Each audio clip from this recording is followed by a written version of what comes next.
I knew many of them from childhood. This is what she said in an interview. They were innocent boys. But years later, those same boys were now deep in the bush, now key members of Boko Haram, and they still had her phone number. And they still called her Mama. Let's talk about Mama Boko Haram. Before anybody called her that name, Aisha Wakil's story started in the southeast. She was born into an Igbo Christian family. She converted to Islam, married a Kanuri man, and she moved with him to Maiduguri. That was the city where everything changed for her. In Maiduguri, she met a group of young boys. They were studying under a local Islamic teacher. The boys would later become the early members of Boko Haram. Back then, they were just teenagers, very young. She fed them, advised them, prayed with them, laughed with them. They trusted her deeply. When their behavior started changing in the late 2000s, she noticed. She said she even warned the man leading them that the path that they were taking would only end badly.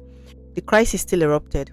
Even after the group turned violent, some of those early boys, they still called her. She used that access to beg for peace, to pass messages, to support communication during hostage situations, In 2013, the government added her to its dialogue committee because of that access that she had.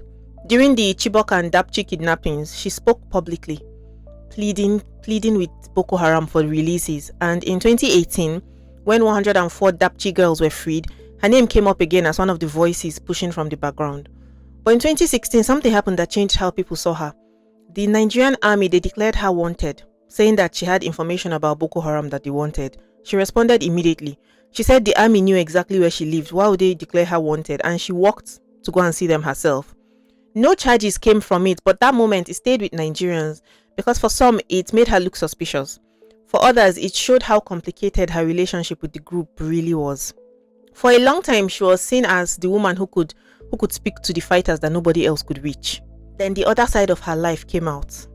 Not one case, not two, multiple fraud cases, all linked to her NGO, the Complete Care and Aid Foundation. In 2022, she was convicted for collecting money for contracts that did not exist. Amounts like 71 million, 66 million, 120 million. In another case, she collected 40 million and she never delivered what she promised. And in 2024, she was convicted again, 6 million, linked to a car deal. Then in 2025, she faced another case again, 11 million for 2 X-ray machines that she never supplied. Each time, the court found her guilty. 5-year sentence, 7-year sentence, 10 years, one judgment after the other. The final one came in June of 2025 when she stood in court and she received a 14-year sentence. She's still in prison today, serving that time. Some people will always see the woman who tried to save the boys that she once knew. Others will only remember her fraud cases and the prison time. What side do you see? Thank you so much for watching this video. I appreciate you guys so much. Please follow me on all my social media. I tell these stories all the time. Thank you.